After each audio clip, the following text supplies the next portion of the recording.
জাপানি পরিত্যক্ত বাড়িগুলো আকিয়া নামে পরিচিত। শব্দটি দিয়ে সাধারণত গ্রামীণ এলাকার পরিত্যক্ত আবাসিক বাড়িগুলোকে বোঝানো হয়।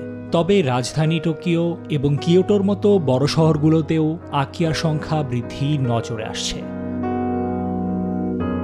জাপানের স্বরাষ্ট্র ও যোগাযোগ মন্ত্রণালয়ের পরিসংখ্যান অনুযায়ী দেশটিতে আবাসিক সম্পত্তির 14%ই খালি পড়ে রয়েছে। এ ব্যাপারে চিবাতে কান্দা ইউনিভার্সিটি অফ ইন্টারন্যাশনাল স্টাডিজের লেকচারার জেফ্রি হল জানালেন, এটি দেশটির জনসংখ্যা হ্রাসের একটি উপসর্গ। আসলে খুব বেশি বাড়ি তৈরির সমস্যা নয় এটি, তবে সমস্যাটা হলো পর্যাপ্ত লোক না থাকার।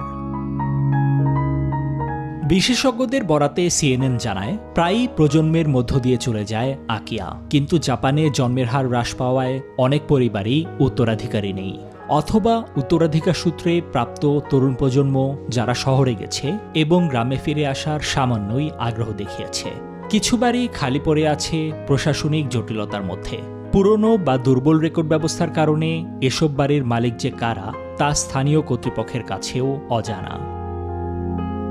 নিবির আমিন, নিউজ 24।